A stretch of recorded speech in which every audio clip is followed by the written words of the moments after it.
Hello বন্ধুরা, career space YouTube চ্যানেলে আপনাদের সকলকে স্বাগত জানাই।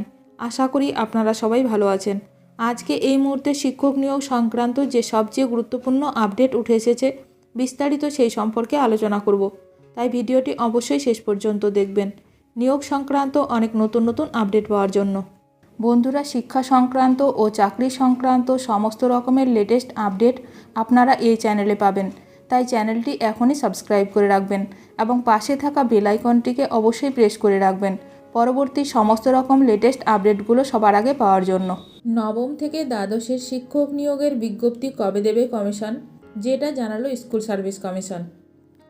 দীর্ঘ 8 বছর স্কুল সার্ভিস কমিশনের মাধ্যমে শিক্ষক নিয়োগের বিজ্ঞপ্তি প্রকাশ হয়নি। স্কুল সার্ভিস কমিশনের মাধ্যমে স্কুলের শিক্ষক নিয়োগের পরীক্ষার দাবিতে বিক্ষোভ দেখাচ্ছেন চাকরিপ্রার্থীরা। চাকরিপ্রার্থীদের অভিযোগ, স্কুল সার্ভিস কমিশনের তরফে 2022 সালের 5ই মে নোটিশ দিয়ে জানানো হয়েছিল শীঘ্রই নবম, দশম ও একাদশ, দ্বাদশে শিক্ষক নিয়োগের বিজ্ঞপ্তি প্রকাশ করা হবে। তবে তারপর থেকে আর কোনো উচ্চবাচ্য নেই। স্কুল সার্ভিস কমিশনের শিক্ষক নিয়োগের নতুন বিজ্ঞপ্তি প্রকাশ ও পরীক্ষার দাবিতে বৃহস্পতিবার যতীন দাস পার্ক মেট্রো স্টেশনের কাছে বিক্ষোভ দেখালেন চাকরিপ্রার্থীরা। এদিন দুপুরে এই বিক্ষোভের জেরে হাজরা মোড়ে সাময়িক উত্তেজনা তৈরি হয়। চাকরিপ্রার্থীদের দাবি, নবম, দশম শ্রেণীর শিক্ষক নিয়োগের শেষ পরীক্ষা হয়েছে 2016 সালের 27শে নভেম্বর। একাদশ, দ্বাদশে শিক্ষক নিয়োগের শেষ পরীক্ষা হয়েছে 2016 সালের 4 ডিসেম্বর। তারপরে আর কোনো পরীক্ষা হয়নি।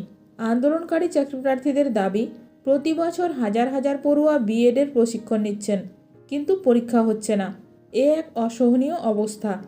এই বিষয়ে এসএসসির এক কর্তা জানান, শিক্ষক নিয়োগের কিছু নতুন নিয়ম তারা বিকাশ ভবনে পাঠিয়েছেন। সেটা অনুমোদিত হলে সবুজ সংকেত পাঠাবে বিকাশ ভবন। সেই দিকে কমিশন তাকিয়ে আছে। এছাড়া তারা নবম, দ্বাদশের শূন্যপদ পাঠালেই নিয়োগ বিজ্ঞপ্তি দিতে পারবে কমিশন।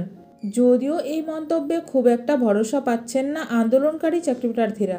তারা বলছেন, এর আগেও বারে বারে নতুন শিক্ষক নিয়োগ নিয়ে প্রতিশ্রুতি দেওয়া হয়েছে, তবে নিয়োগ বিজ্ঞপ্তি সেই অধরাই থেকে গেছে।